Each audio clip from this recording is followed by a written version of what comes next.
जो आज एक थोक के हिसाब से इलेक्शन कमीशन ऑफ पाकिस्तान ने फॉर्म जारी कर दिए हैं, 45, 47, 46, 48, 49 गिनती खत्म हो जाती है। क्या ये आप समझते हैं कि जो धांधली का एक बयानिया है, जो इल्जामात है, कम से कम उसका रेजोल्यूशन अब हो जाएगा, बिकॉज ऑफिशियली सब फॉर्म्स अब मौजूद सामने आ गए हैं? होना तो जी ऐसे ही चाहिए। कोर्ट्स में, ट्रिब्यूनल्स में मेरा ख्याल में ये जाते रहेंगे, केसेस चलते रहेंगे।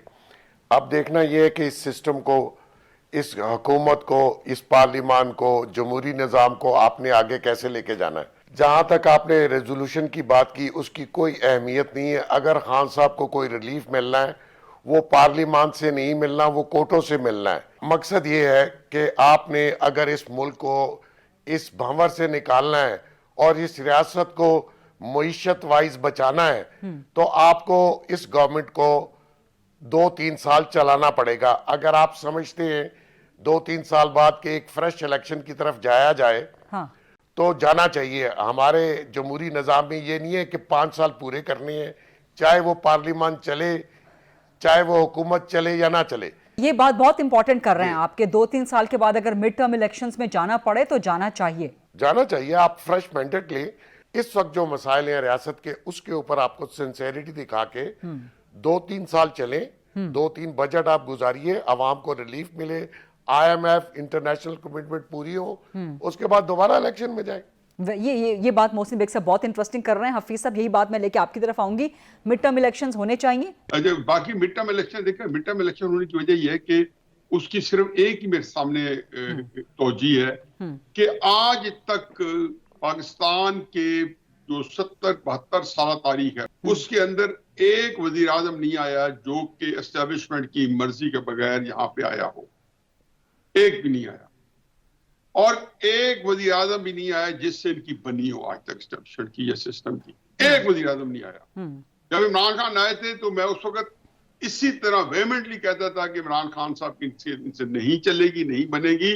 कॉलम लिखा था 22 मार्च 2018 को कि 2023 या उससे 1 साल पहले तब का लिखा हुआ 2018 का नवाज शरीफ को ये वापस लाएंगे, क्योंकि उसके बाद इनकी बड़ी धींगा मुश्किल शुरू हो जाएगी।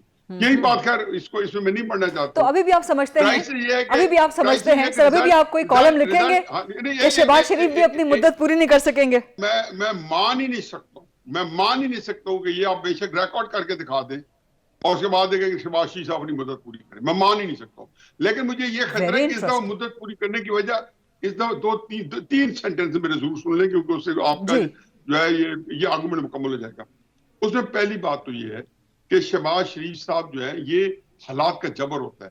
उसमें ये नहीं होगा इस दफा कि शहबाज शरीफ साहब की कोई लड़ाई हो जाएगी या पार्टी से लड़ाई हो जाएगी। उसमें ये हुई कि होता हालात आपके कंट्रोल से बाहर निकल जाए, क्योंकि पब्लिक के अंदर इमरान खान साहब के पास अगरचे स्ट्रीट पावर नहीं है, लेकिन इसके बावजूद इमरान खान साहब जो है उनकी सियासत इस जगह सबसे स्ट्रॉन्ग है। एक तो आप सर मुझे ब्रेक भी लेनी है, एक आप कह रहे हैं कि हालात ऐसे हो जाएं। आप असल बात आप दरम्यान में मुझे उसमें दूसरी बात ये सुन लें कि 1988 के अंदर जितनी एस्टेब्लिशमेंट स्ट्रॉन्ग थी इलेक्शन कराने में और ऑपरेशन मिडनाइट जैकॉल प्लान किया था, तो क्या बेनजीर को रोक सके थे? प्लीज सर, ब्रेक पर जाना है, जरा रिक्वेस्ट होगी कि इसको जरा शॉर्टन कर दें, एक ब्रेक लेनी है। लेकिन तीसरा भी बता दें, आप कह रहे हैं कि 2-3 वजूहात, 2 आपने बता दी, हालात का जबर, दूसरा आपने कहा कि एस्टेब्लिशमेंट रोक नहीं पाएगी। तीसरी वजह क्या हो सकती है आपके नजदीक?